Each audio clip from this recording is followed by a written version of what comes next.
This is peace at glance. It is connecting. Is a world without a cocktail of armed combatants, including ISIL, Al-Qaeda, Al-Shabaab, among others, achievable? It is concerted. What is it that the two countries, I hope that you know them, with critical status as spiritual centers of Islam in the world, not doing in order to coexist in peace and harmony? It is consistent. Muslims make almost 2 billion of the world population. Is a world where this huge population can agree to disagree possible? It is peace at glance every Tuesday on 94.1 Bilal FM, brought to you by Cultural Council of the Embassy of the Islamic Republic of Iran in Uganda.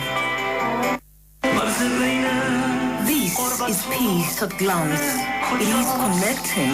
Is a world without a cocktail of armed combatants, including ISIL, Al-Qaeda, Al-Shabaab, among others, achievable? It is concerted. What is it that the two countries, I hope that you know them, with critical status as spiritual centers of Islam in the world, not doing in order to coexist in peace and harmony? It is consistent. Muslims make almost 2 billion of the world population. Is a world where this huge population can agree to disagree possible? It is peace at glance every Tuesday on 94.1 Bilal FM, brought to you by Cultural Council of the Embassy of the Islamic Republic of Iran in Uganda. Okay, assalamu alaikum wa rahmatullahi wa barakatuhu. A good evening and welcome to Peace at Glance. Peace at Glance is brought to you every Wednesday from 6 to 8.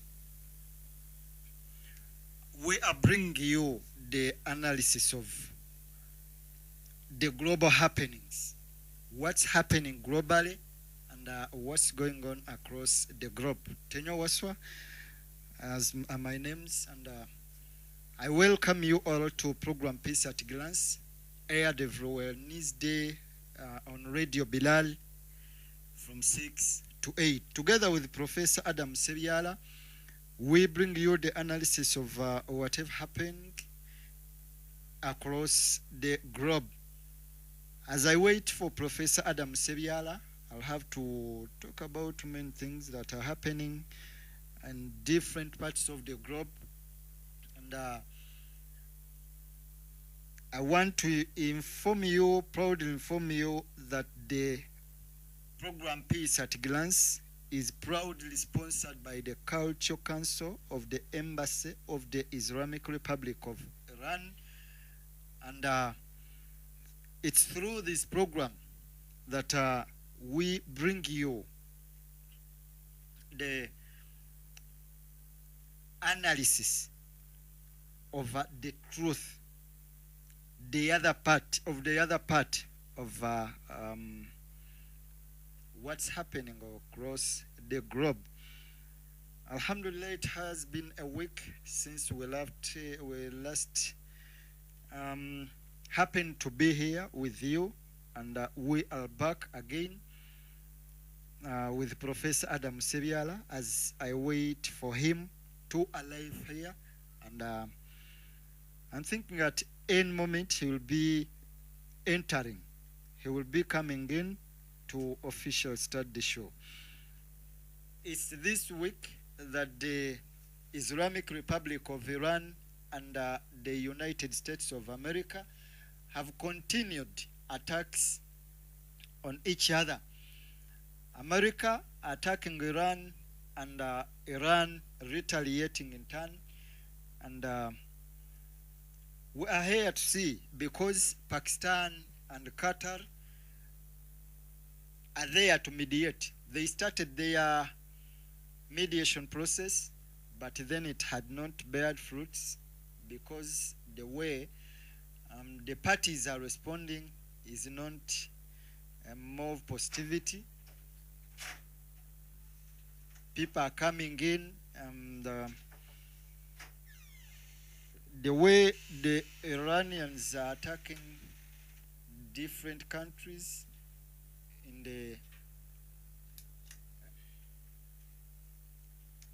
in the Gulf is alarming, and it continues to pose risks of the residents and the countries across the Gulf. Okay, as I wait for Professor Adam Sebyala, I wish to let you know that the American soldiers are still, some of them are still missing, as some of them are officially being declared dead. The Iranian news shows that around 100 are killed, but then America says 2 are confirmed dead, but then 1 is still missing. Nobody knows if he's alive or not, but is believed to be under the rubble. This was as a result of Iranian retaliatory strikes over Kuwait, because America attacked Iran. Okay, America was initiating its attacks on Iran from Kuwait.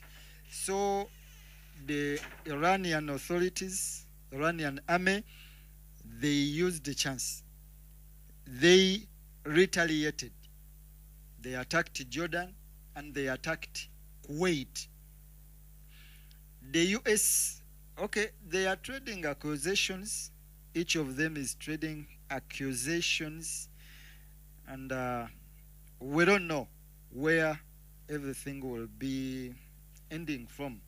But then, it was since last Sunday that the supreme leader of Iran, Ayatollah Sayyid Mojtaba Khomeini,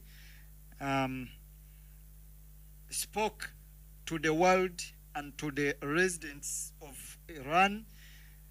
Ayatollah Sayyid Mojtaba Khomeini, in if I don't know if I can call it a dossier that was published, he said it's necessary to inform you, the loyal and proud nation of Iran, that among the most fundamental matters at this time is the insistence on the unity of the world, the word, and the sacred unity at all levels of the people and officials, and in all areas to realize the lofty ideals of the Islamic Revolution. For the first time since the resumption of the attacks, Ayatollah Mojtaba Khomeini came out to say something, not appearing in public, but then I don't know, writing something and publishing something. It was this week that because the attacks were initiated, the United States Central Command, the CENTCOM, announced that 2 American soldiers were killed in Iran.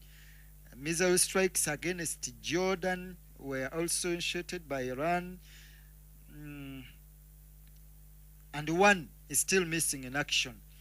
A former USAF pilot close to CENTCOM claims that at least 3 to 5 more soldiers aboard a medical evacuation flights will probably not make it, meaning they are more than 1. When Peter Hegeseth went to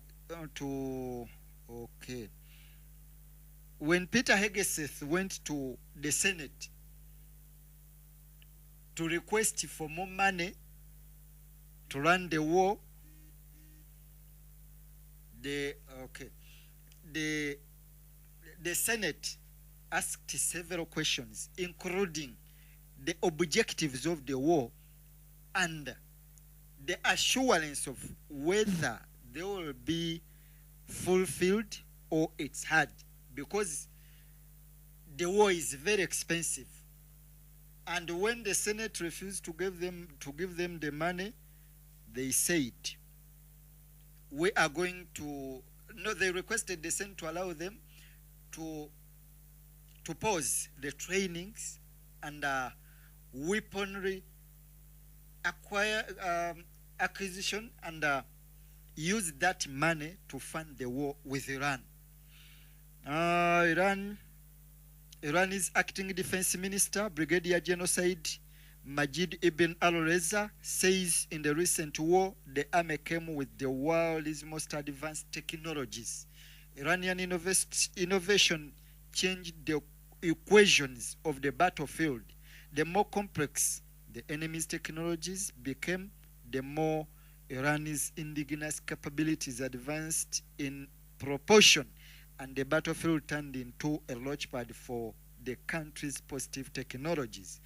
I saw one of the soldiers, officials from America saying Iran is using something different.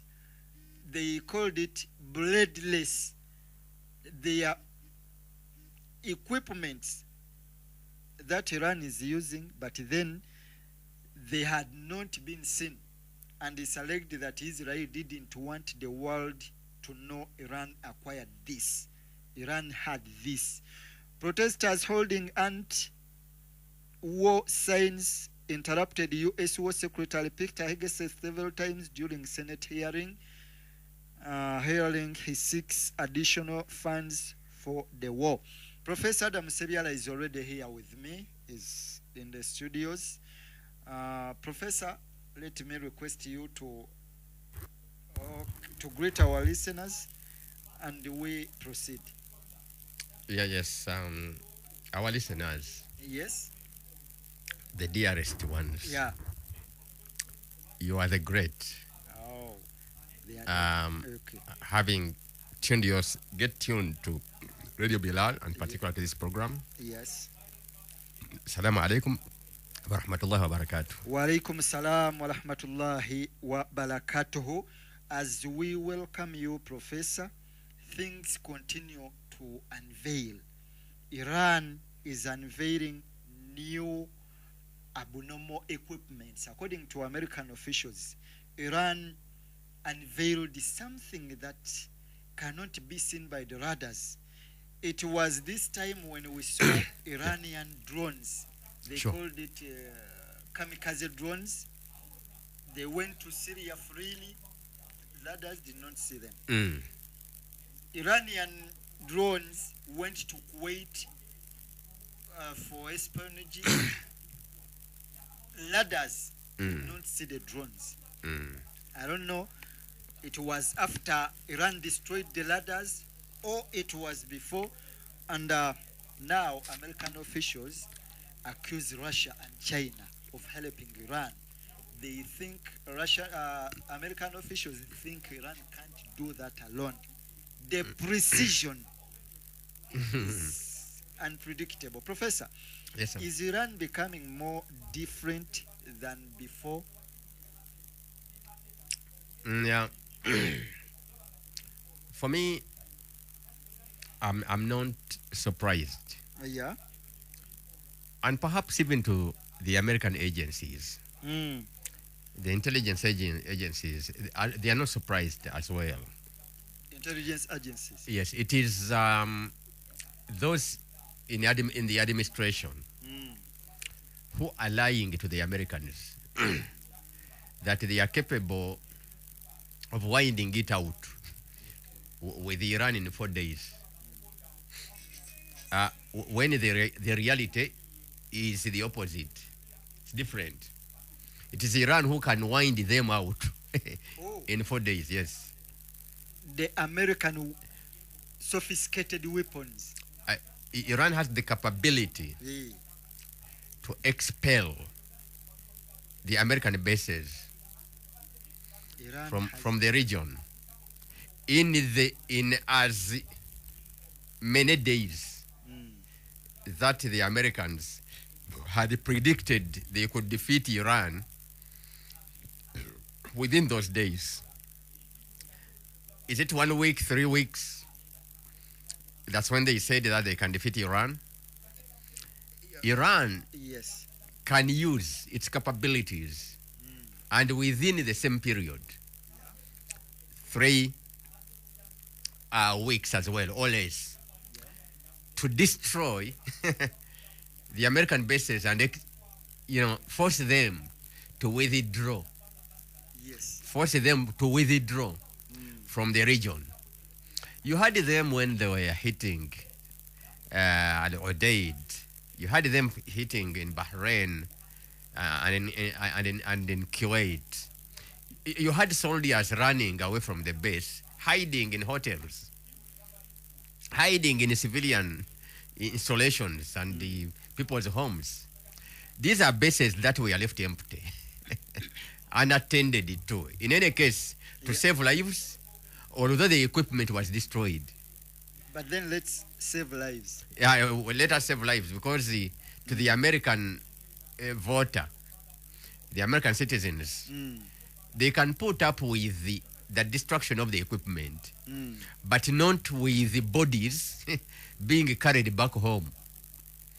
That one scares them a lot, that our soldiers are losing their lives. They will not claim if a B-52 is taken down. B-52, that flying heavy machine that can fly even a barracks, a whole barracks, fly it lift it. If they lose that one as an equipment, the Americans won't spend sleepless nights as seeing 10 bodies being flown in back to America from the fields, operational fields. In any case, running away, the commanders are very wise, run away. The American commanders, they run away to save lives. They leave the equipment there, the Iranian missiles destroy them. Okay, you without these weapons, without the weapons, what are you going to do? But Then the strategic decision is for the administration to say, okay, we pull out of the region, we pull out of the Middle East. But Iran is capable of doing that. Yes, but Trump is telling us Iranians are yearning for a He deal. is only lying to the idle Americans. They are dying for a deal. The They want to idle. make a deal. The Americans who are just idle. They don't know. The Americans who even don't know where Uganda is. Where Egypt is.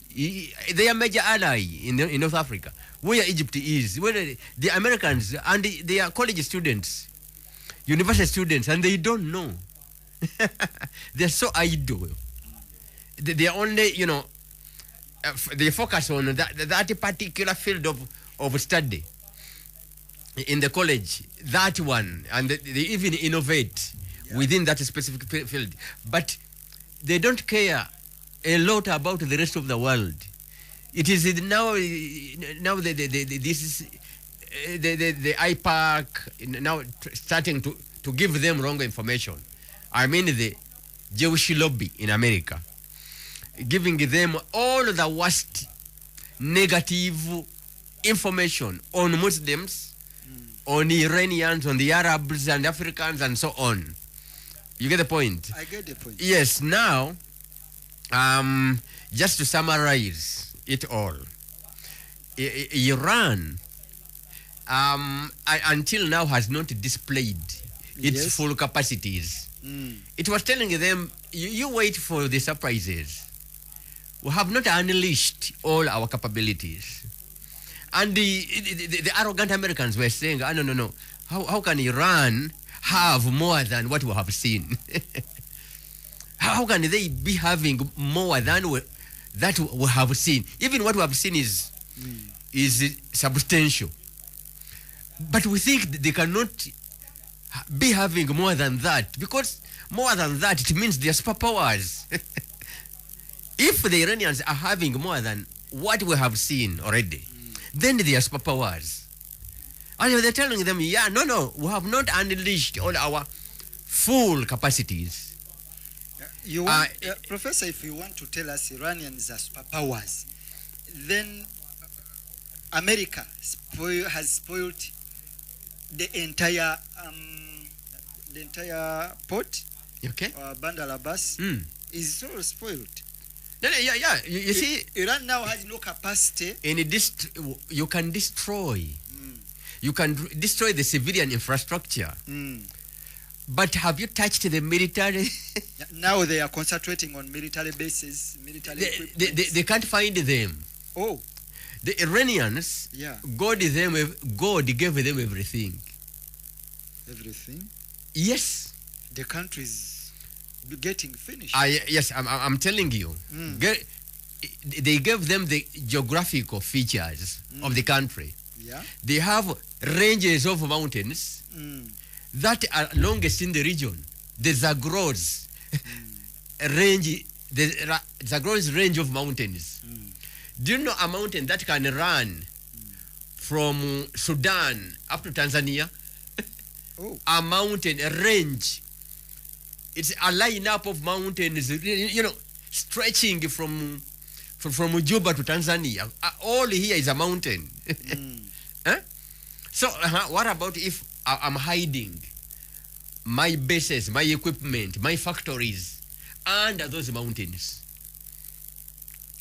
Even when you use, a strategic nuclear bomb, it can destroy the factories underneath. Yeah, but Trump assured the world that we shall destroy those mountains. Okay, they fly. Let them fly all their machines. Let them drop the 2-ton bombs.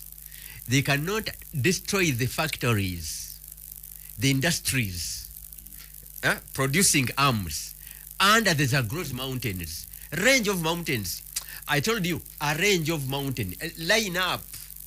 Lining from Juba up to Dar es Salaam. There's no way. There's no way. The equipment, the tanks, the what are there. Huh?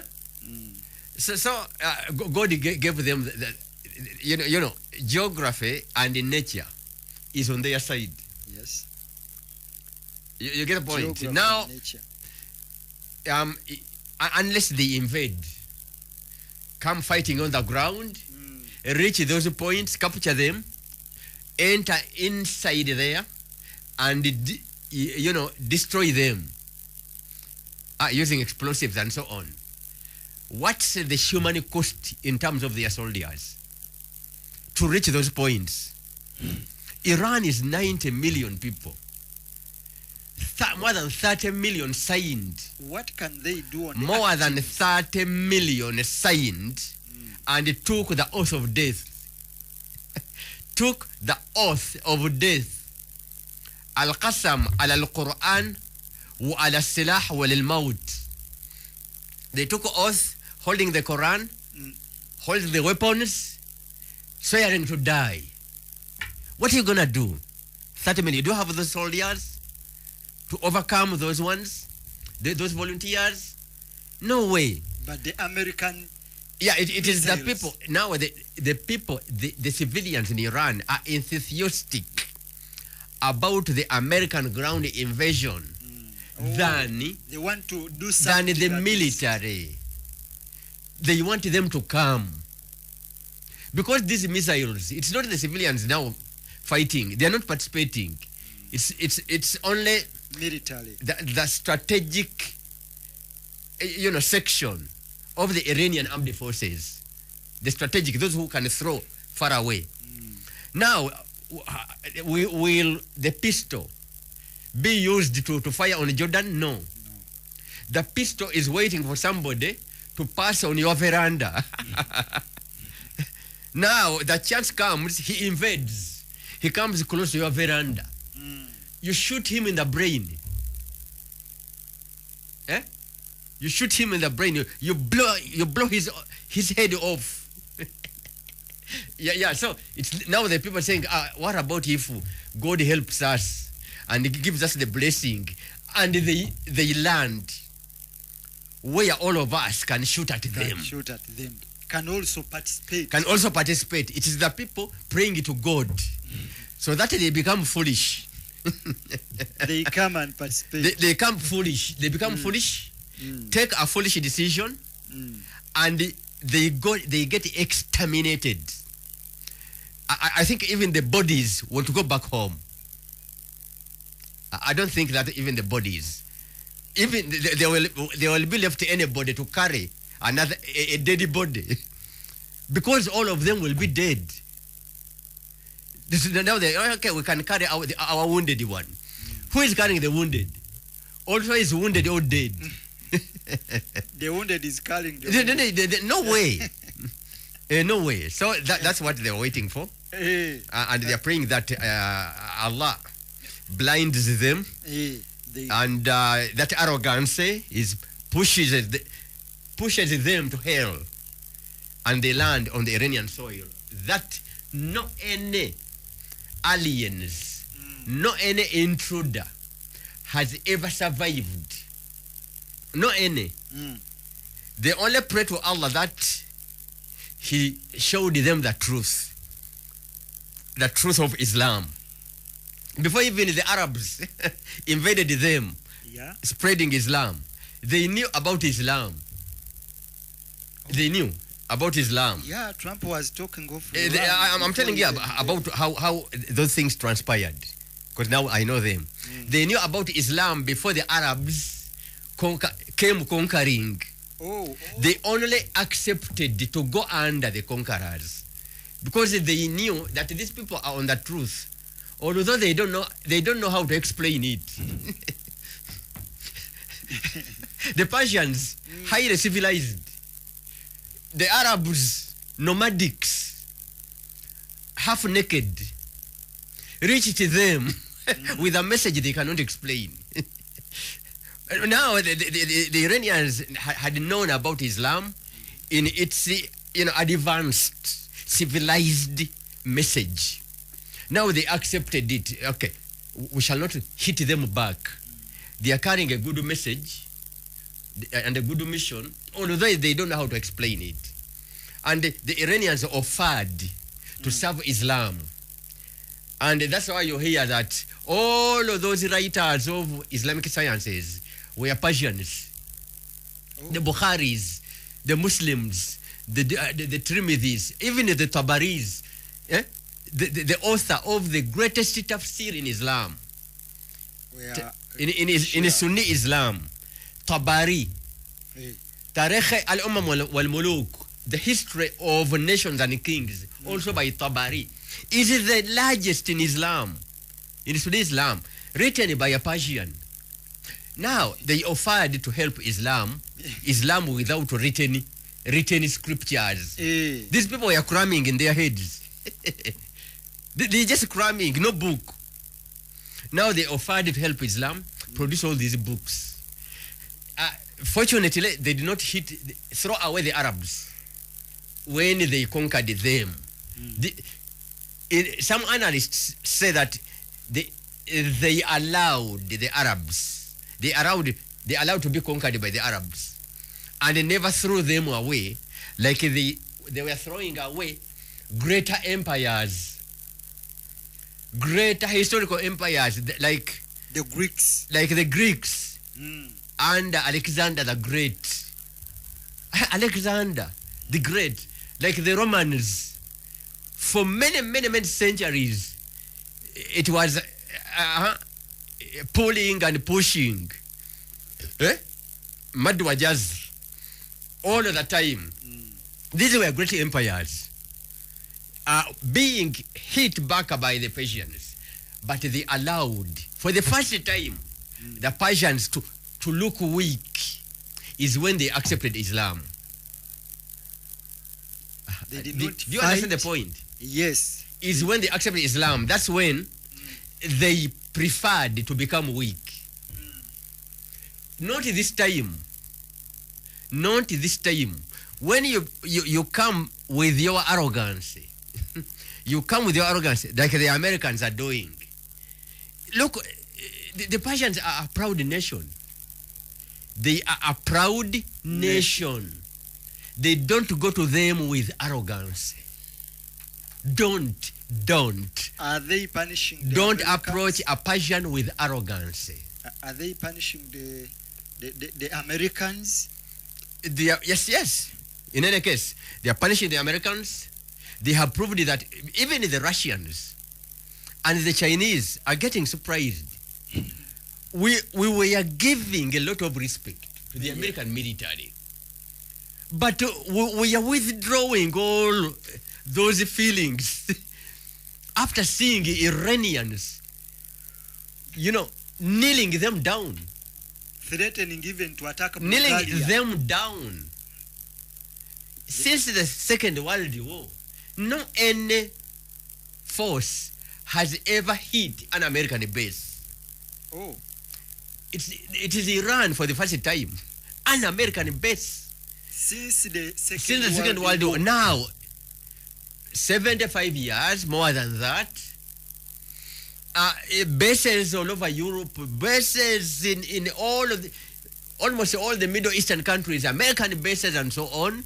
They are intact, highly respected, feared by the nationals. Everybody Feared by everybody. These malignant, robust, ugly-looking barracks, as if they can see even a safety pin, flying around, hit by the another country in the third world. It's a surprise. In the third world, whose military potentials we never knew until it became practical, not theoretical. But practical. Practical. The rest said, no. For us, we fear nothing. They thought it was theoretical. Now these things are practical, and everybody's getting surprised. Even these Arabs are saying, we have been giving America our money for nothing. Our money to give us security to protect us for nothing. Everybody is realigning, realigning their positions. You heard the Saudis are what calling in the Pakistanis to replace America. Pakistan threatened to join Saudi Arabia to attack Iran. No. Okay. In any case, Hey, the Pakistan cannot do that. but they are protectorate. They are protecting Saudi Arabia, Yes, which Iran is attacking. That is when Saudi Arabia has not initiated a war on that country. Because now you called us in, then we are going to give you the guidelines. Don't incite war on this land that you called us to protect. Don't incite. Don't provoke. Because when you provoke, they will hit us. And the Pakistani army or bases will be hit. And this is because Pakistan is far away. Yes. Let me tell you about 1971. The independence of what? Of Bangladesh. Yes. From Pakistan. It was Pakistan. It was Eastern Pakistan. Eastern Pakistan is now Bangladesh. They are calling it East Pakistan. Pakistan today was called West Pakistan. In between them, there was an Indian land separating between East and West Pakistan. The Kashmir? No. More than Kashmir. There was a very, large, land between separating Bangladesh and what? And Pakistan. Yes. When the Bengals or the Bangladeshis thought that they were persecuted and humiliated by the administrators from Islamabad. You get the point? Yes. Now, they said they sought independence, national feelings and sentiments, and then an armed struggle started. The people who were killed between Pakistan and Bangladesh in 1971 are more than the people who were killed when Pakistan was separating from India. These are two Muslim countries killed themselves in larger numbers than the numbers that were killed on Pakistan independence from India. That's one point. What made it easy for Bangladesh to secede, to get independence? What made it easy was the presence of a land, an Indian territory between the two. Oh. Yes. Indian territory separating the two, Pakistan and Bangladesh. The two were called Pakistan, East and West Pakistan. You get the point? Now, if you you Pakistan, if you are going to fly, to carry your military personnel and equipment to Saudi Arabia. Yes.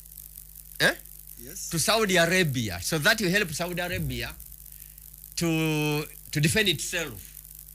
When the country you are fighting has borders almost very close to Saudi Arabia, then you are most likely to lose the war. Oh. Because the theater of war is far away from you.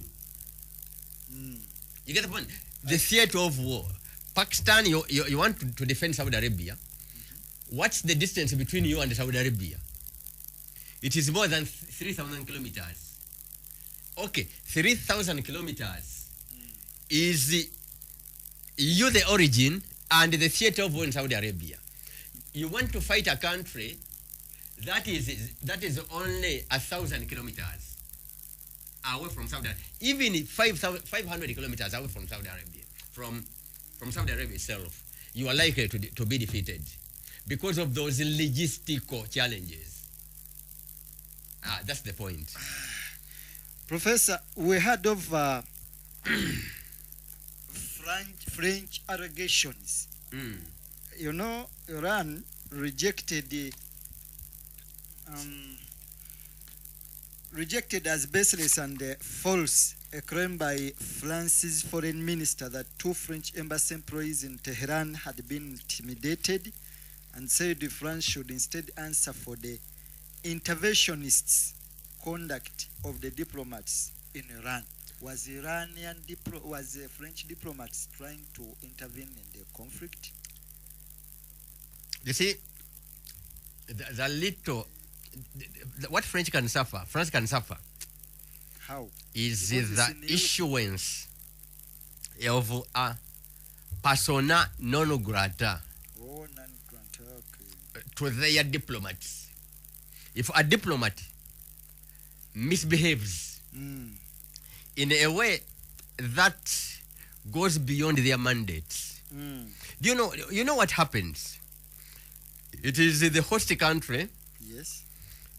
those to whom you presented the credentials as the ambassador, and the cover you give to the diplomats, Yes. is to give them only 72 hours to vacate the country.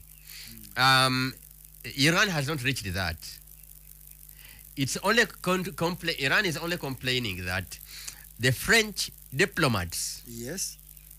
have gone or behave in a way that goes beyond their mandate, and they don't only comment on Iranian national security, but are engaged in acts and practices that you may classify as subversive to Iran and its security. You get the point? I get the point. Until now, Iran has not taken the punitive action to expel them. Although they warn them, letters of protest are written and given to them that they should stop misbehaving and making interferences in the Iranian internal affairs. That's the thing. Diplomats should always observe that, or else even something greater than that, like the expulsion, will be done to their diplomats. Yeah. Okay, Professor. Yeah. 7. But before we go, let's talk about the Houthi-Saudi Arabia tensions. Houthis blocked the Red Sea to Saudi Arabia, and yet we expected UAE and Saudi Arabia to come together and fight the Houthis. But then there is another fight that's escalating, a rift between Saudi Arabia and the United Arab Emirates. I don't know. What is becoming the problem between the two employees of America and Israel. Is it okay to like? Yeah, like sure. That naming. No, it's just my That word. terminology. Somebody said it, Yes. and then I liked it. That terminology suits them. In any case, an Arab, even when something is little, he will amplify it. An Arab? Yeah, a small annoyance. I'm annoyed about it. Just a small annoyance become a very big problem. And when it becomes a very big problem, and the other one also senses that you have overreacted, and overreactions successively go on and on to the extent that you want to pull, to aim guns on each other. When something was very small, that is the nature of an Arab. You get the point? That's the nature of an Arab. Something small, he will not even accept sorry. He will not accept the sorry. He wants revenge. Not even something. Yes, he wants revenge. Now there is a rivalry and negative competition between the two. Negative competition between Saudi Arabia and the UAE. Everybody sees that he's in the spotlight to the rest of the world. Yeah.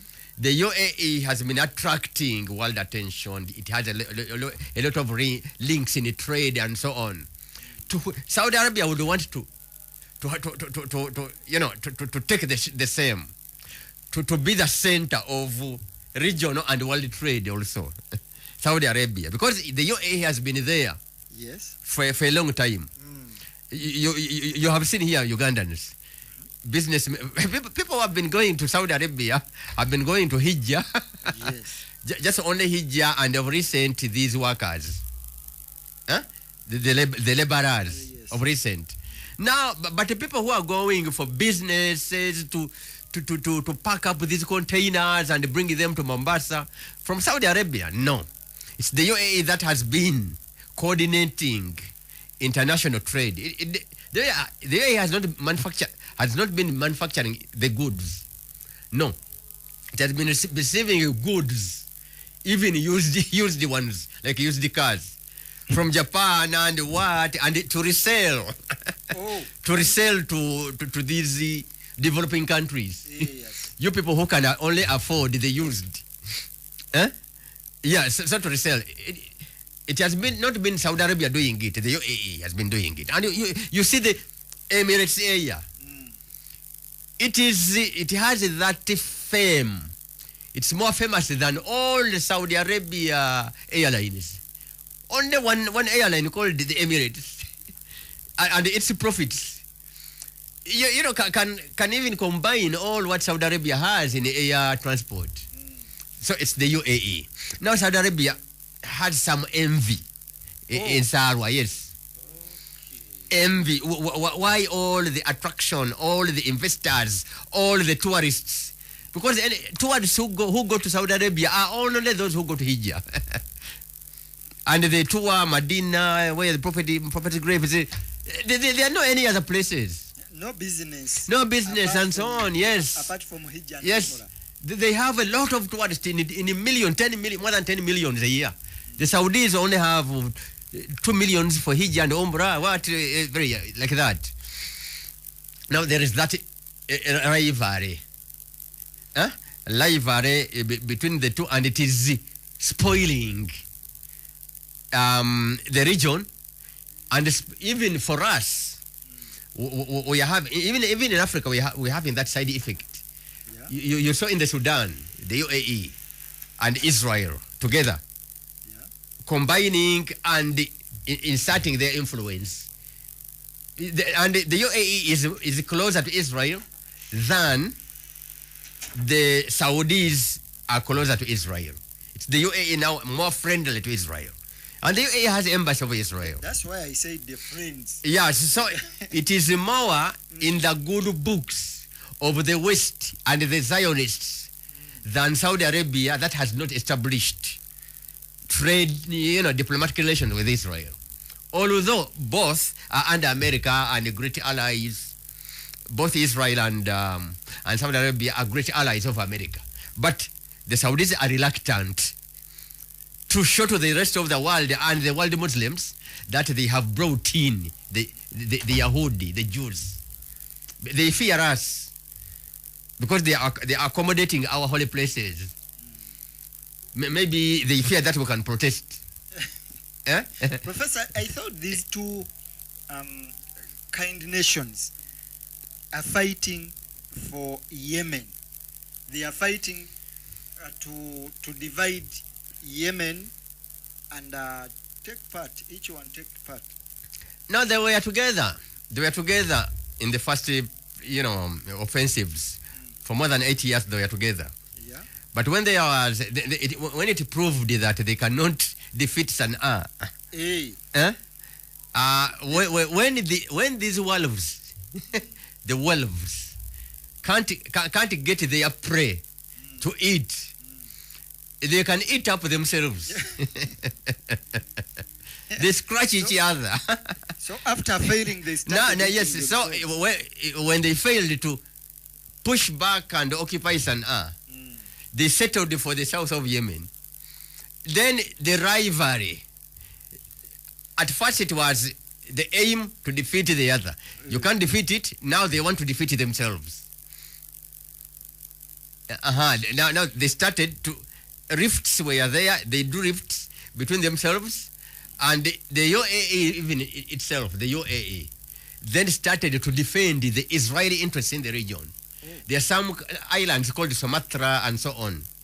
Those islands, the Israelis want them in south of Yemen. Yes. Yeah, within that Arabian Sea, something like that.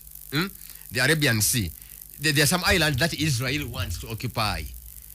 Who are their agents? Who will protect Israeli interests there? The UAE, not Saudi Arabia.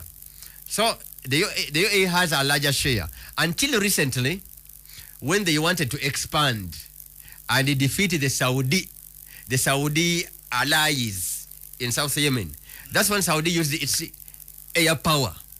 Because the UAE now is far away. Now this is the problem.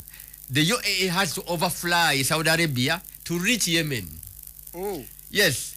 But Saudi Arabia can fly directly into Yemen because they have a frontier. Yeah? They have a border with Yemen. Okay.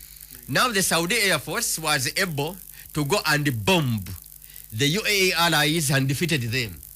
Even that governor who was pro-UAE fled through Somaliland, where Israel is taking over. Yeah, it's taking ground. They smuggled him to where Israel is controlling the part of Somalia, and took him to UAE. So very big problems between these Arabs. Something big is around. Yes, here. between these Arabs, but it's the nature of an Arab that he doesn't manage a crisis when it is still developing. Yeah. Thank you, Professor. Let's go for Adhan. We shall be right back for our second hour. Allah. Uliza redia susule ndani fama. Tunga mnongo semu www.ugandaradioblog.com. Shiende munyaka tonyeze mbilali fama. Kusimu yo, mumotoka yo, bilali fama. Yuna kuuliza.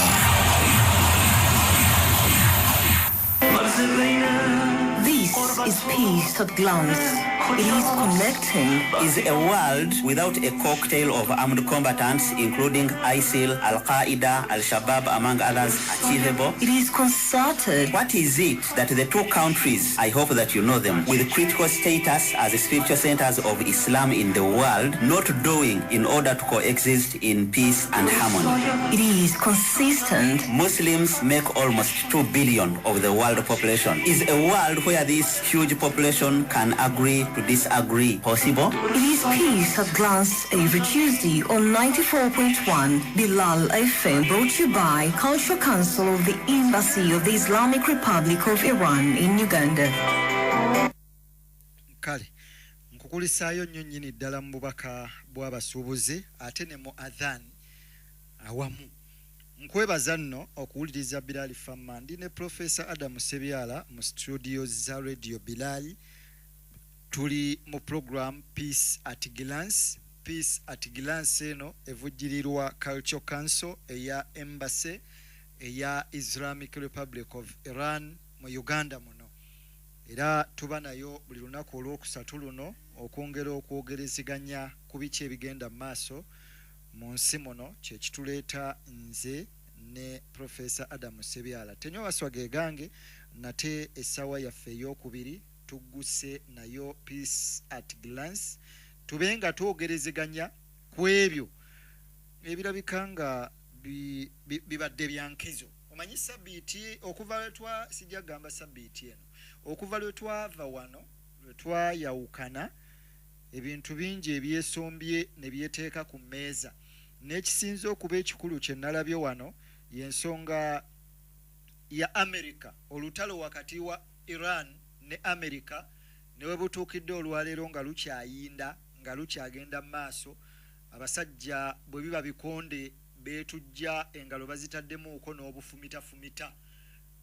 Balina bibagasse mu ngalo nga beekuba ebikonde, kubanga luno olutalo bw'oba munafunafu n'okwogera bireke, toyogerera ddala biveeko, kubanga binenemu. Era bwe ŋŋamba nti byabanene bokka oyinza obutandaba bubi oba obutantwala bulala. Bassebo ne bannyabo, America ye yasooka okuddamu okulumba Iran, era mbe yalumba mu kitundu ky'e Bushehr, ne balyoka bakuba amazzi, ntindo n'ebirala, newankubadde nga bino bongedde bikuba n'okukuba mu bitundu ebya Bandar Abbas ebyenjawulo n'akukazinga kalaka something bwe kityo. Kakati abakulu abo nga bagamba nti baali babonereza Iran nga bagamba tugenda kugikuba mpaka lwenaata emmeeri ne ziyitawo. Eba yakakubayo ennaku bbiri awo ne babanga abagonze neyita emmeeri za was it South Korea something oba emmeeri ezo bbiri Iran neziraba era nezikuba nezituntumuka omuliro nekyongera okubanyiiza, era ne balyoka bawumiza Iran okufa obufi. Simanyi oba baali balowooza nti omusajja yaggwamu n'alyoka asumulula n'akuba Kuwait okubula okwogolozaayo, n'alumba Jordan nayo n'akubayo. We twogerera wano tuli mu kunyumya bunyumya oba baafudde 100 oba baafudde 5 oba 10, tuli awo. Era ebyo bye byalemye Peter Hegeseth okunnyonnyola bwe yabadde agenze mu Senate okusaba ssente eziwerera ddala obuwumbi bwa dola za Amerika obuwerera ddala bwabadde buna mu emitwalo 3 ejja dola za Amerika. Kakati Senate we bagenzeyo ne babuuza ebibuuzo ebikakali, bameka abafudde, biki ebyonooneddwa. Abakulu nga tebalina kye bayinza kubinnyonnyola, tebalina kye bayinza kunnyonnyola kigumu. Ekibuuzo bwe kyakalubye, mukulu n'asooka asirikamu. Tuba tuli awo nga tulaba okwekalakaasa kula amalungi okwabadde kuva mu basenators nga basindiikiriza Peter Hegeseth ng'agenda musooke mutubuulire olutalo tulufunamu ki, olwo olutulwanya okufiirawo tufunirawa, biki bye tugira. Tuba tuli awo nno Trump president wa America n'avayo n'atugamba baayi omusajja mukuttu mu bulago mutta era ali mu kunsaba ndagaano. Bali wano bawandiise nga baagala ensonga tuziteeke ku mmeeza tutuule nabo.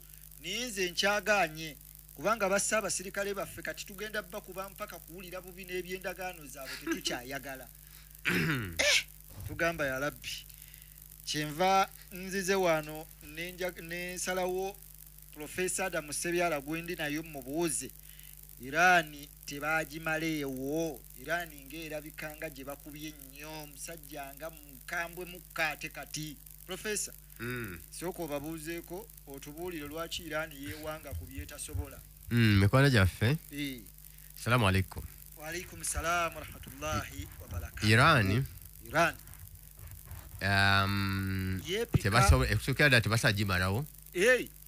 Kubanga kati abalwana si gavumenti oba amagye. Abantu ba Iran abalemedde ku nguudo. Kati ennaku zibula 120. 120 nga bali ku nguudo.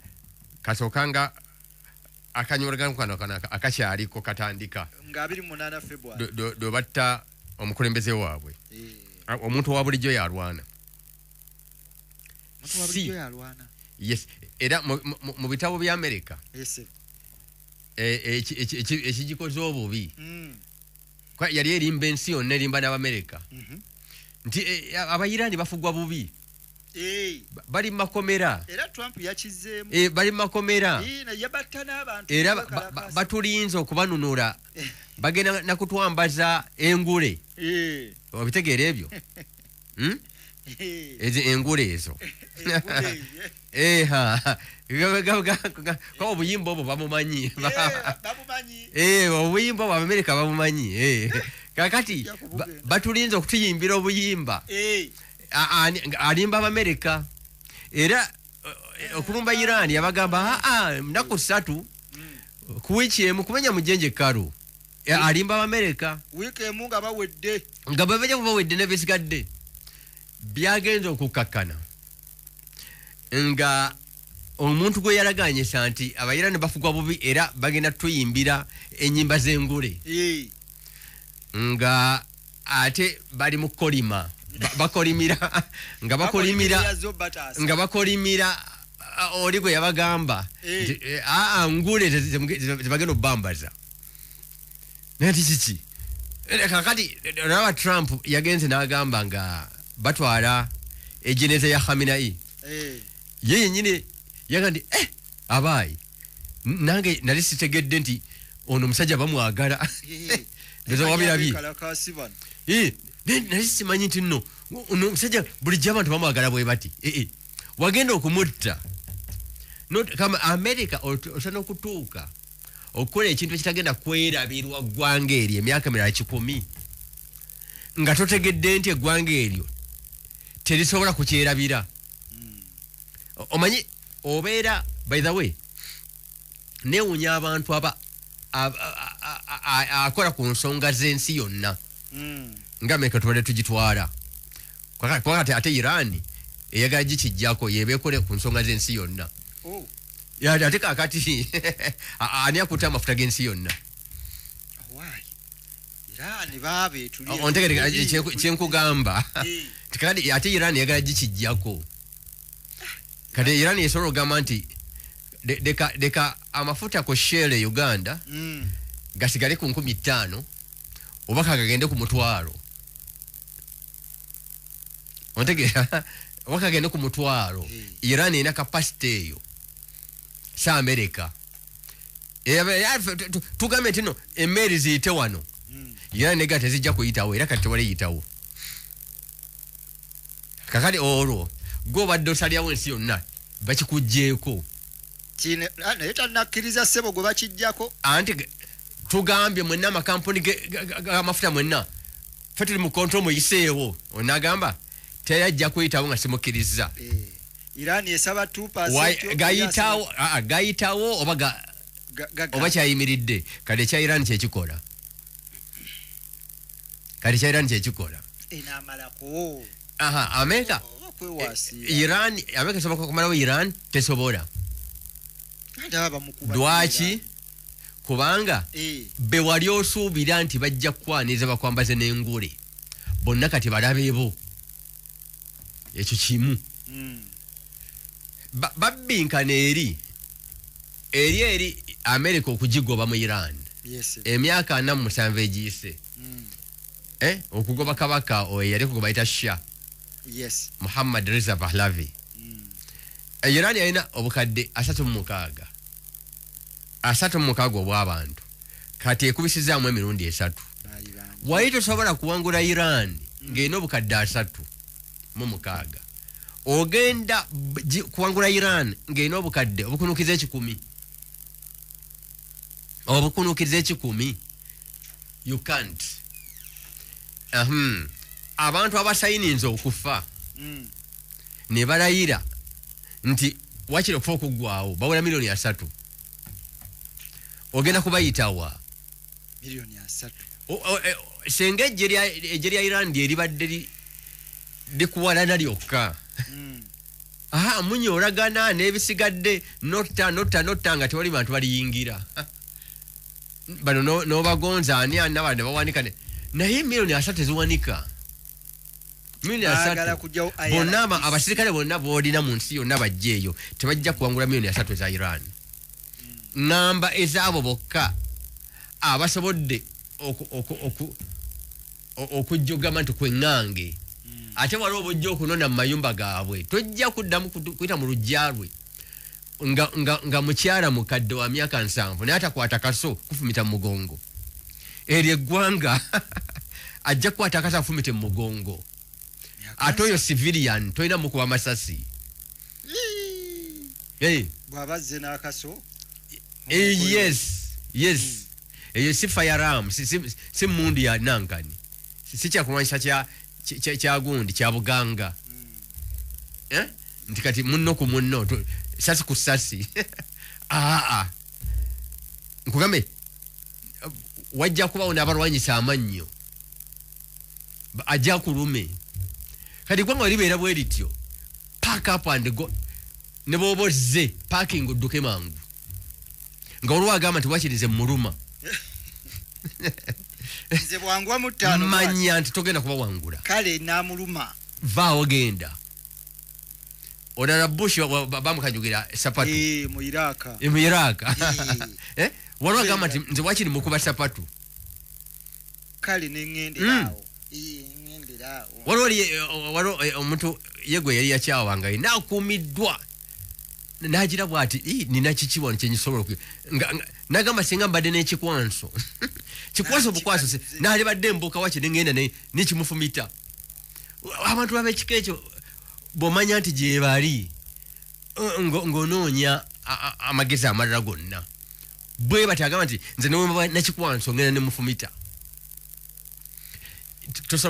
teri asobola kumalawo Iran olw'abantu baayo kati abangi olw'eggwanga lyayo gwanga gunene kyetaaga bwetaazi kujjako gwanga gunene lyeggwanga ennyonyiyo neeyingira ontegedde luli bwe bali bagenda okununula abawambe mu 79 ndoza 8 awo bagenda okununula abawambe abali bawambiddwa ku embasi helicopter n'ennyonyi C-130 Hercules embuyaga yazikuba helicopter negenda neyingira mu engine netomera zombi nezigwa ezaaliko ba Rangers the American Special Forces ba Rangers nga wali abayiraani bano abantu ababulijja abayizi bano banejadi abaali bakoze revolution nga sira basirikale baali badduse egenda kwembase nti tagenda kujja wano muwambe wakiri okufa okuggwaawo Khomeini yali akyali mulamu si Khamenei ono Khomeini n'agenda n'asaba edduwa efaanagana ng'eya jjajjaawe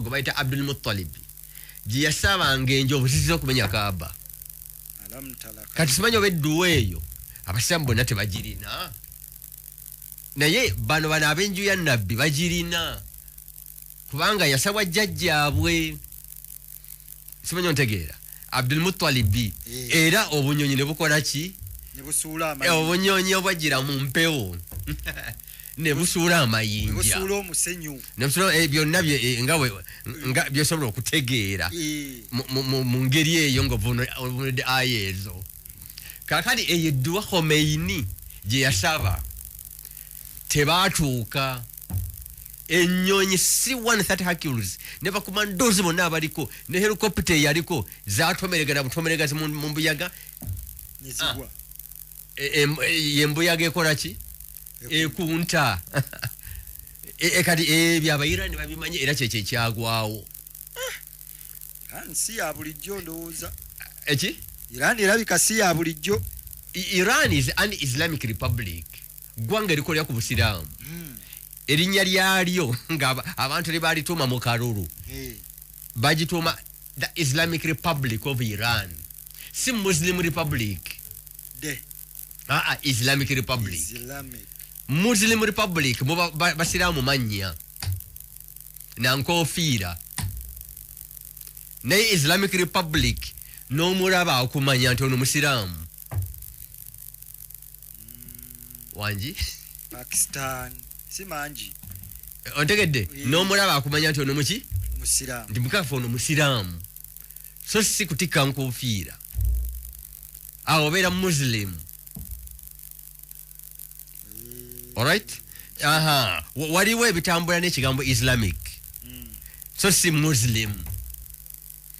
Iran is an Islamic Republic.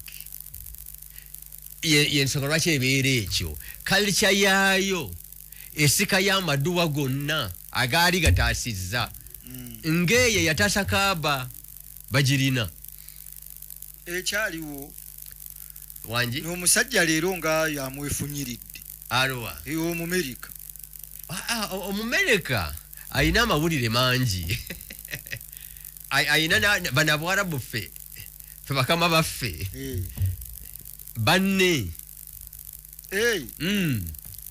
bayina n'abayizi basomesa wano baganze okubeera ne gwendya bayina n'abayizi basomesa wano be bataagala kugamba kituufu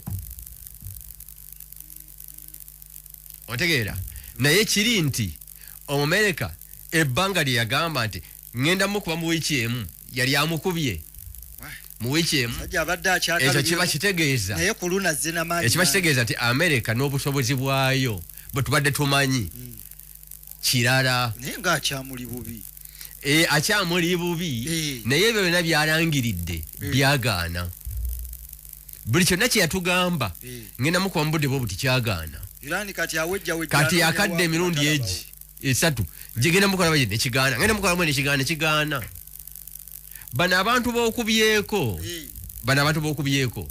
abo bo obumenyi bw'amateeka bwe bubaawo wabeerawo abantu abatalina musanga balugenderamu naye tekitegeeza nti gwe wefujja owangudde bali bayinza okufa Hitler ne byonna bye yakola bwaki olunaku lumu vanya emyaka 5 basajja be ye ne yeetuga neyeesula ne mu acid basajja be ab'amaanyi ennyo ne babatwala Hague kafasul ittiham ne babateeka mu kaguli ak'abazzi b'emisango nga tebakyalina maanyi gabaweddeko kitwalira omuntu abadde yeefuula arrogant tagambwa kukimutwaliramu ku kadde ontegeera naye oluvannyuma ensi emusimba mu kaguli ensi byonna ojja bikola toliwangula gye binaggweera bagamba abakugu abatugamba nti bizulum la tadum bizulum ng'oli akozesa obulyaz'amaanyi alquwa al askariya asulta authority otegeera authority amaanyi n'ag'ekinnamagye n'ebisigadde tebiribeera byankomeredde senga ebyo bikutuma n'olyaz'amaanya n'obeera mu lyaz'amaanyi tebiribeera byankomeredde obulyaz'amaanyi buno bugenda birya bigwewo esebo kale yadde ono mukungu wa Amerika yadde ng'emyaka emyezi giyiseewo nga bukyanga Amerika ne Israeli balumba Iran emizinga gya Iran gyongedde okulaga nti bongeddemuuko ku supu ne gaasi kati engeri gye gikolamu mizibu. Omukungu wa Amerika yagambye omukutu gwa Wall Street Journal nti Iran ekyasobolera ddala bulungi okulwana tennaba kugonjoolwa tennaba kugamba nti kati ntaggulukuseemukko. Emizinga gya Iran kati gisobolera ddala okutambulira ku misinde emingi ddala n'engeri gye gikyukamu n'engeri gye gikolamu eyongedde okutiisa ennyo Abamerika kubanga endabiso n'entangiro eza Amerika tezikyasobola kukwata mizinga gino.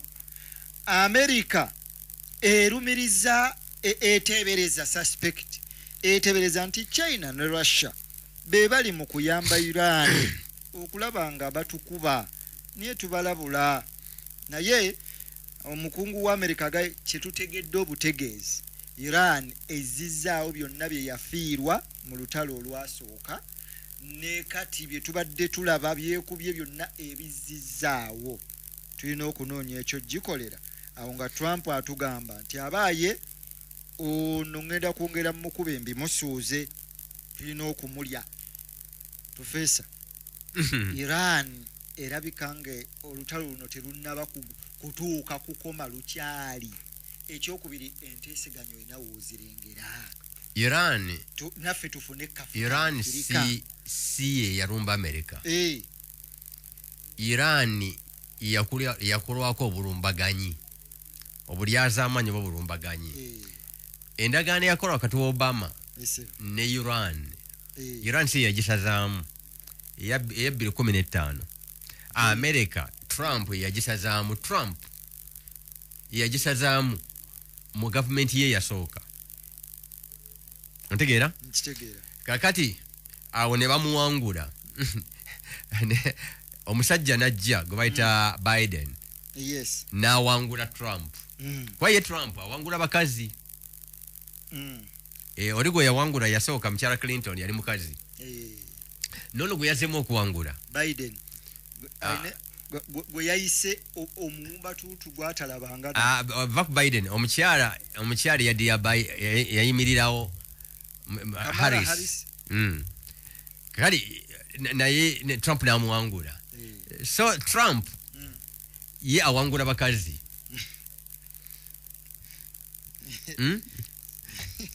Naye omusajja yajja mu makkati awo yawangula Trump. Wadde Trump yamuyita ali awo Sekibotte. Naye Sekibotte oyo gweta Sekibotte yakuwangula. Ontegeera? Yakuwangula emirundi ebiri gye wakawangula. Wali owangula bakazi. Ate nga ne mukyala Clinton Russia yakuyambako. Nefulumya ebyagenda obubi ku mukyala Clinton mu kaseera akatono akali kasembayo. Mu kaseera akatono. Mukyala Clinton alina bye yasobyanga foreign minister. Kibaita Secretary of State. Russia yamuyamba okubifulumya. Era nga Trump kati byatya nti Isiraeli egenda bifulumya. Ebikwatako ku mazina mazunza ngambo. Ebikwatako ku kazinga kali akobuseegu. Akoli omwami yakola ki? Kamutagazza banna. Kati intelligence yisire egamba tulina files etulina. Ate nga ne Trump akimanyi buli kimu Mossad yakirikodinganga. Amerika abaleka nga banabeera mu bukulembeze enkya Mossad etandika okurikodinga ebibaswaza. Byeri bakola ki? Blackmail. Byerikozesa okubatiisatiisa. Okubatiisatiisa okuyisa. Gwe bw'otompa kino nina kano. Kale nojjukira emabega eri nga tomanyi nakumanya nti olifuuka president.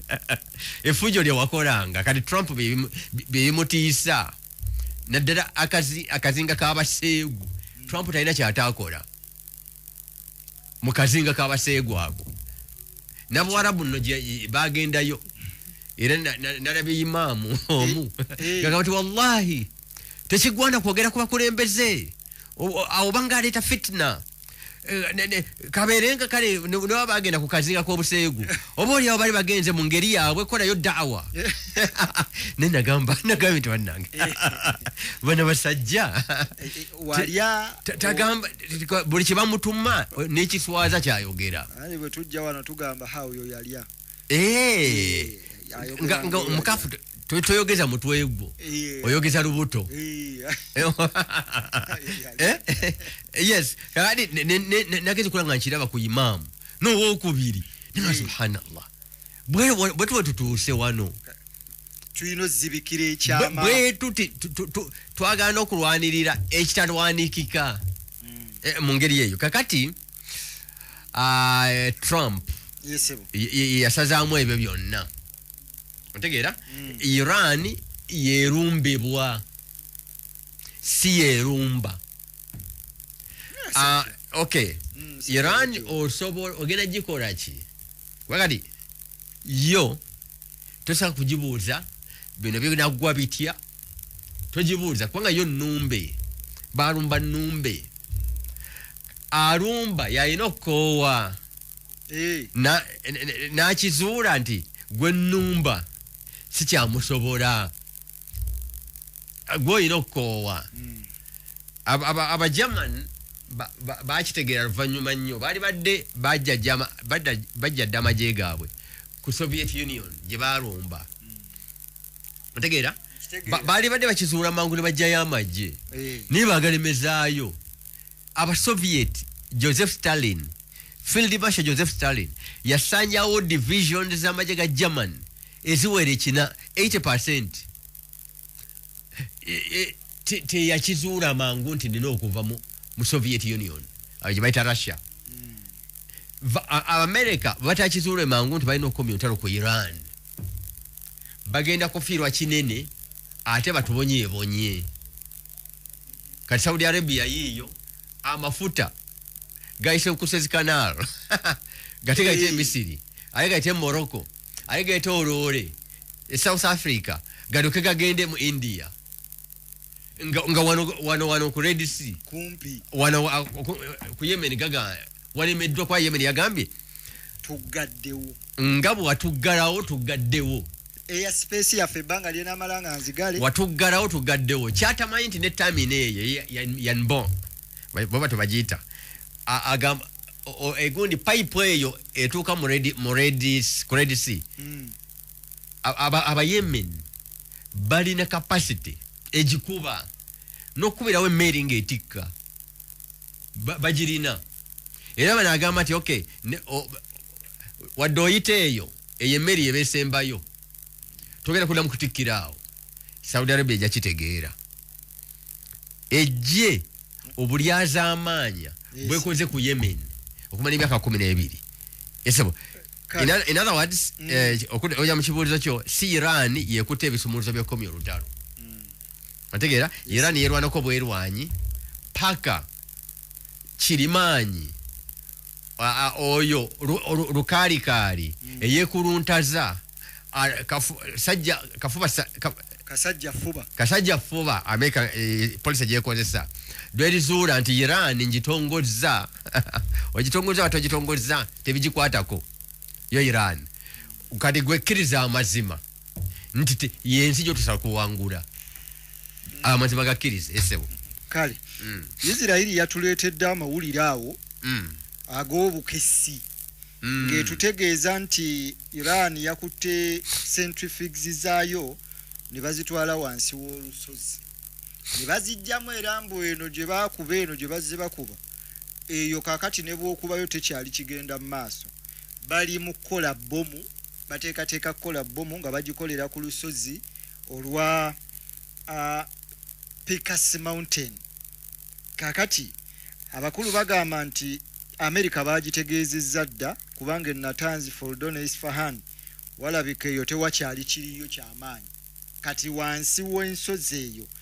Trump n'atutegeeza nti agenda kubayo n'ebyokulwanyisa eby'amaanyi ddala agenda kujjayo bbomu ziri ez'amaanyi ddala bbomu ez'amaanyi ddala era bw'amala okubayo ajja kakasa nti tebakyalina kye basobola kukolerayo era n'abaliyo yabalabudde muveeyo.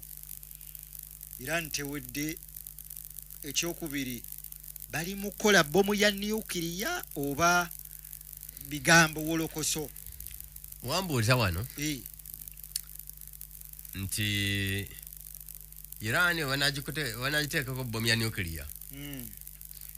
Neogamba nti Abamerika kye basobola okukozesa eba bomu ya nuclear naye nga erina amaanyi ge bayita tactical. Erimu amaanyi gaayo bayita tactical nuclear device. Ye bomu etekuba bibuga n'ebisaanyaawo byonna ate guno omukka oguvaamu ne gusaasaanira amawanga gonna nagali ag'okumuliraano mikwano gye egy'Abawarabu. Kubanga omukka ogwo baguyita radioactivity. Guyinza ate okutuuka yeeyo yonna. Na bomu singa ebadde y'amaanyi nnyo nga strategic nuclear weapons. Kati bayinza okukozesa tactical nuclear device tesobola kuba wali mpuku za Iran eziweza kilomita 4 wansi nga zikuba kuva ku ngulu nti zipenetrating wansi okukolayo musisi ate kisoboka. Kakati zigibi za America tezisobola kutuuka kilomita 4 ezo convention za bulijjo era ziku ekinene nnyo n'okufiilinga nti nno waliwo akakubye ku ngulu eri kakoma mu fuuti 9. Manya meters 9 rather si fuuti meters 9 okutegeera nti waliwo akantu akakubiddwa ku ngulu kuli abali mu meters 9 be basobola kiwulira erudda awo akaliwo ne koonooneka. Naye omuli nti meters 5 you have kilometer ebisigala bukyali safe. Nenze kugamba nti katate mita manya kilomita 3 wansi gwe omanyo okukka wansi mailo namba n'eyokubiri n'eyokusatu. Come on, tosobolanga amaanyi gano gonna explosion ekoma wali mu 9 futi manya mita 9 mita 10 ewe ekoma ezo badogamba GBU ani zikomaawo tesuka meters 10. Ebintu ebiri mita 10 ebyonooneka. Beyond that biri safe. Eyina ensozi zekugambye tebamanyi empuku bweyingira bweti wano tebamanya gyeddamu kugira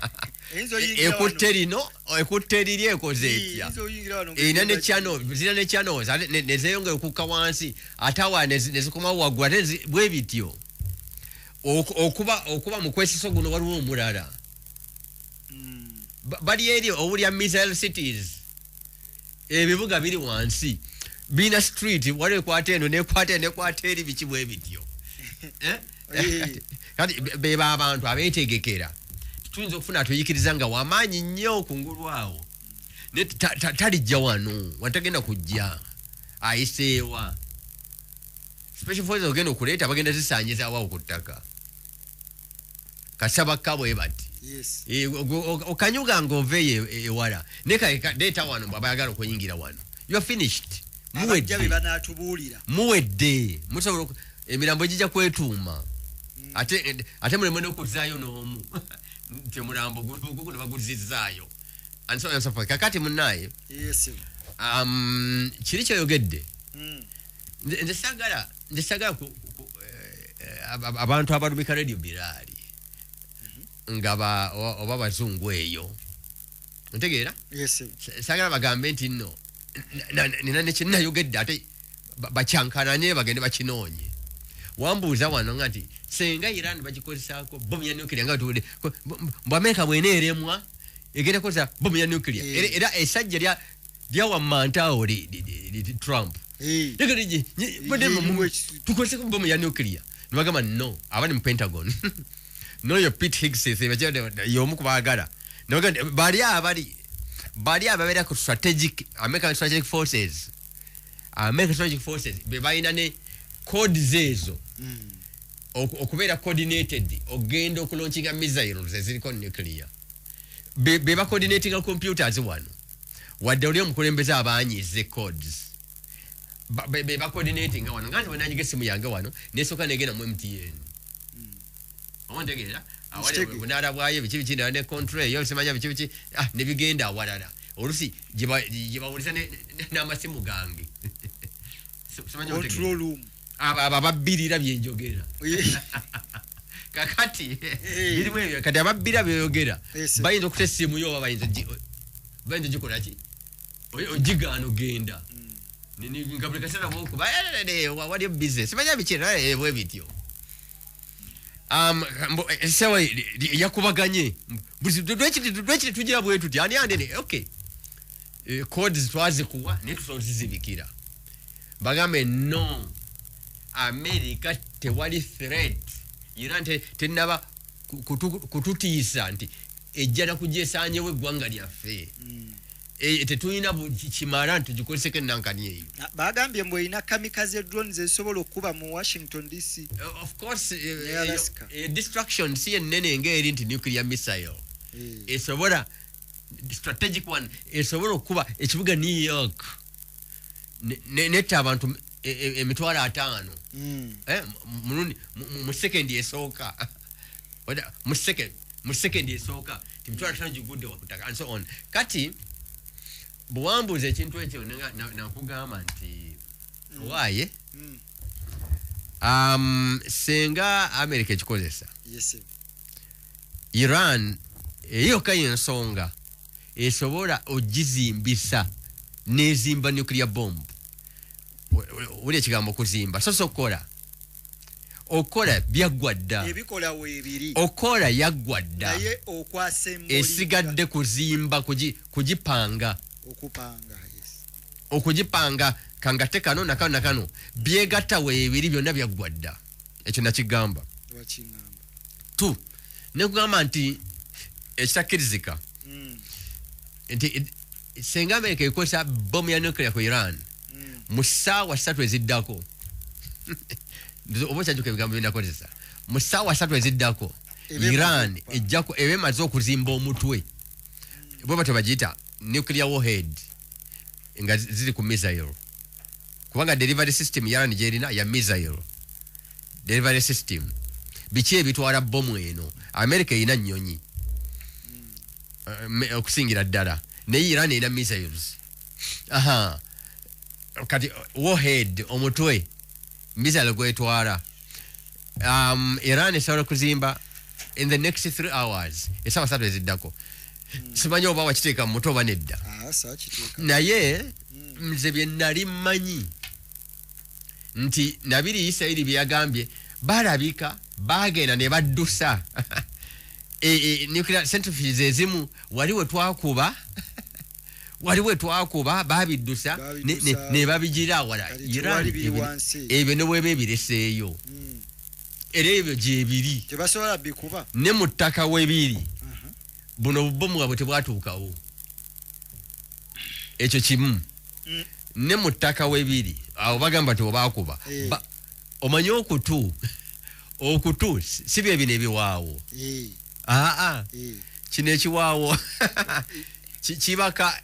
kibaka maroboozi nekitwale agabadde gayita wano okutukutandikira wali munda outa iya bino biwaawo byakutu okutukutandikira wa eno munda wano nigerega nofumita akanankani mbu ojeyo ebintu wenensoma okutu mu Luwarabu mu kitabo ky'Abarabu kyali ku silabasi yange bagamba al ozon okutu sentence yasooka yali egamba al ozon yunadhifu nafsa okutu kwerongoosa kwokka bagamba abantu bano abaga okuteekamu obuti kubanga ogenda kutemparinga ne eardrum okutu okutte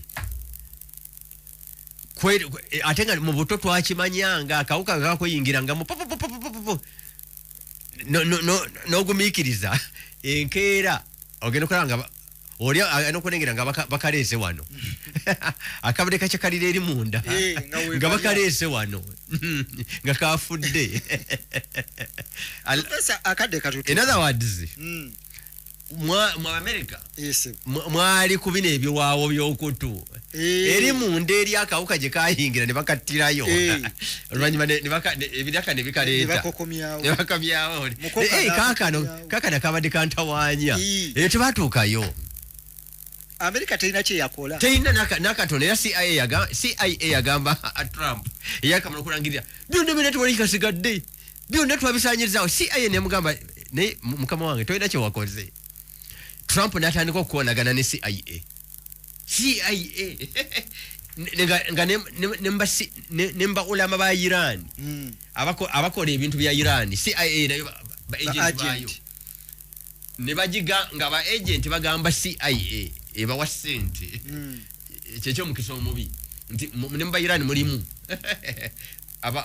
abali ya sente za CIA eza buli mwezi abajigamba ba agent mumwe gundi okyali mulamu nti ye tubulire mudashika yennyini nti temune kimukoze tewali kye wakoze kati sane ngade mmwe ye Trump sebo berangirira tolina kyokoze mumwe temunutawanya nze oye Trump nze ndi muzibu alwanyisa yagenda agamba ebino ebya global warming is a hoax global mwesegenda kubugumirira nani ebino bya bulimba bana science nabine byagunde byagunde bya onabadde corona bikyani yani nga Trump ayogera bibye ni bana science bogera birala ayogera bibye ate nalekana nye kyagala kiyitewo so se kyabakugu in other words sebo Iran tikiyetagisa kusimayo biri ebe birekayo ate mwena kimwabikola erina yali ebigula bweru abayivu baabyo yali abajja bweru nga bogamba mbuno Iran okwetaaga bogero Uganda era kutwala ba Radio Bilal abogero Uganda ebayina ewaabwe tebajja mu Uganda ye yabeekolera kakale eggwanga n'ebyo tetera kyeyagula bweru biri bipya birala testi yasimayo biri bipya yaleeta birala wabula ate nga omusajja oyo bwagambye oyo mukugu yagambye ekyewunyisa ku Iran n'emmundu ze yalina luli engeri gye zikolamu nga tutandika olutalo ate kati z'emmundu ze zimu n'ezikyuseemu zikyusiza speed zikyusiza enneeyisa bwe bazikuba eno zijja zitambula kyekimu wezituuka wali tusobola zikubira nesitandika okwedingisa netekamu music ding dang duli bayite basiku tebabikola kakati Iran etusobedde eyo Iran yeggwanga eri mu mpuku zaalyo misairo ng'ebaddewo ne balaba nti olina engeri gy'ogikwatamu baddawo mu kaseera ako kennyini bakola plan B ku misairo eyo yennyini ne bagiteekamu akantu netandika okuzina amazina ng'etuuse woogikubira eyo yennyini ekyo abayiraani be baakakikola nga bali mu lutalo ne Russia tennaba kubaako kintu kipya kyereeta kubya kuŋŋanyisa byayo mu bbanga lya wiiki emu. Professor Akadde Katamu esebo njagadde tugendeko Saudi okumala ebbanga erisukka myaka 10 Saudi Arabia ne United Arab Emirates okumala ebbanga babadde mikwano nnyo egy'abannabulaaya era mbutuufu babadde bafuna kasente mu bintu byabwe ebyobugagga byabwe oiro n'ebirala naye wetwogerera bino aba Yemen etabudde ababiri bano Saudi Arabia egamba gunnoze enkuba ne United Arab Emirates egamba nange nno nkuba abakulu ababiri abeegatta okukuba abahuuthi mu 2019 kakati ate bo bennyini baagala kwekuba amawulire galaga nti mu Sudan waliyo abakulu era balwanira mu Yemen ne mu Sudan. United Arab Emirates ng'ewagira abayeekera nga Saudi ewagira aba gavumenti. Ebintu byongedde okutabuka. Profesa mu kaseera akatini ketusigazaayo akatini ddala. Abantu ababiri bano ababadde bakola emirimu egirabika ng'egifaanagana. Ekibatabudde kiki? Era binaakoma wa kubanda banga kati abagenda okugenda mu Yemen balwanireyo balemese Yemen okutereera. Kyekiddamu. Allah mu Qur'an. Oro aya mpamvuko nyize jogerako bigambo bibiri byokka. Ya abanga bakiriza ya ayyuhalladhina amanu malakum fil munafiqina fi atayin. Malakum mubaddeki fil munafiqina engeri jimura mu abannanfuusi fi atayin nemwe kutamu ebibinja bibiri. Dwaite mubaraba kimu. Abanga bakiriza lwaki abannanfuusi temubalaba kimu. Buli omu abalaba lulwe. Lwaki abamu bagamba tembogerako balungi. Leba balungi tembogerako wallahi. Kale obwo bunafu ng'abantu. Ate waliwo ate abana ne bagamba nedda fe ekibi kino kye baakola kisigala kibi. Kababeere kale balaba ku nabbi kubanga omunafuusi wali ku mulembe gwa nabbi aba yamulabako. Ontegeera? Yes. Bamulabako basaala naye bakola ki naye nga Kurani bayita bannanfuusi. In other words, Abasaudi bakkanya ku zulum ku bulyazamaanyi. Bakkanya ku bulyazamaanyi nga tajeti yaabwe yali twagala kusanyawo bano Abayemen abali mu kibuga Sanaa. Ate ekibuga Sanaa naawona waddiridde awali wansi w'Abahuthi batwala abantu ba Yemen bonna 410 kiri wansi w'Abahuthi. Buli obutundu obulala bulimu bali abawagirwa Saudi ne Emirates bulimu 210. Naye ate ebyobugagga bya gundi bali gye bawamba gye bafuga Abasaudi n'aba Emirates by'ebyobugagga n'amafuta gye biri. Kati eno ne balumyayo obwavu. Ontegeera?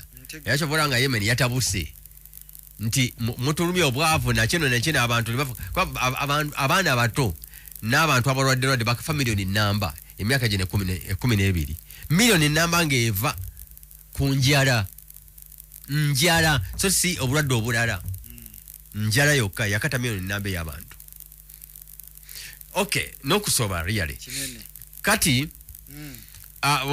olutawulo ne lubalema binameka beregamba nti muwiki emu Irani nga ngimaze kyatwala emyaka 8 nebalema emyaka 8 ne bagamba wayo tulisusirise lwe lusirisa olw'okuba bagendayo na bulyazamaanyi ate bo bennyini ne batandika okwerwanyisa abantu abatali principled ng'ekibagasse mulabe w'ebweru bw'abalema batandika okwerya bokka. Simanyi oba okategedde. Ababiri beeridde. Bulijjo abantu abatali principled abatalina mpisa nga buli omu yeemanyi. Trump bamugambye buli omu yeemanyi erinnya UAE yeemanyi erinnya ne Saudi Arabia egamba nange abasiraamu mu nsi yonna nze nina ebifo byabwe. Kwa Saudi Arabia kikyokka kyerina. UAE ena abasuubuzi abalambuzi abaki bonna bagende waabwe. Saudi erinayo bahijja ne umura. Era tewali wano basuubuzi nti nina container ziva Saudi. Ate biriiwo. Kati yo yeemanyi Saudi naye yeemanyi nti nange mu byemyoyo abasiraamu baagala nze. Kubanga Bungereza we yali enteekawo yampambira. Bungereza yawambira Saudi Arabia ebifo Makka ne Madina n'ebiteeka wansi waani wabalangira Abasaudi abatazaalibwawo. Saudi Arabia tebazaalwawo nakatono abaliwo sibaawo. Makka, Madina, Taifa biki abali abafuga Jordan be bazaalwawo. Bakabaka ba Jordan be bazaalwawo naye Bungereza yakola buli kimu. Yo yaleetawa asinga okugigasa nembu ebifo by'abasiraamu. ontegera asingo jigasa nga bonna omusonga mugagamba osonze mu Makka na Madina Professor tuvewa otegedde gega mazima gali ebungereza kakati in other words wembeeranga mwenna mwemanyi buli omu alina kyagamba nange kino nkikusinga naye kino nkikusinga beegatta bagende balyazaamaanyi obulyazamaanyi kwoli ne bubalema okutuukiriza wadde bagezaako bwe bakomawo eno buli omu okugamba nti nange neemanyi nange ne batandika okwekolako ne amakati gaabwe ate we beekosa baganya okwesonyiwa UAE lwebedde n'ebizibu abantu bayo beewagira Saudi ebakubye UAE yasindika message eri abahuthi ne bagamba nti abaaye Saudi Arabia eno yasinga okubakuba sinze mumanyi nti twegatte kati tugikube senga abahuthi tebali principled nti fe ebiri mu mitwe gyaffe byokka bye tukola so sigwa okutugamba totumanyiira mubeene ebizibu byammwe abahuthi balyanguye ne beeyunga ne UAE baagaana ne bagamba ofunye ebizibu ne munno mubimalirize eyo fe programu yaffe tujja gituukiriza era tujja giggusa otegera kati ate baali badduse bagende beeyunge n'oli gwe babadde bakuba ne munne luli badde beegatta ate bamukube abahuthi si bwe batyo bali principled tuve wano professor mikwano gyaffe bwe bityo bwe biba ate tebiriggwayo buli kimu kyeyongerako naye ate ffe tuyinza okudda wano tukuvuunuliramu kubanga ebintu bigenda okugwawo tuba tubiwa enzivuunulo okusinziira ku bye tumanyi emabega kuba bintu bingi nnyo nze omusiraamu oba omuwarabu oba ani nagamba talina kyakola neneekanga kuba nina ebyo bifaanana ebiwera 10 emabega وصلى الله على سيدنا محمد وعلى آله وصحبه وسلم والحمد لله رب العالمين. tweyanze ge professor biwoma no bigwa byokyo okuyiga simanyi oba awuliriza naawe oyiganga nze bwenjiga mbaako waakirika engenda nako mu kikapu naye kale mbaagaliza birungi byerere tunaddingana ku lwokusatu olujja ddawa yejja. Assalamu alaikum warahmatullahi wabarakatuh.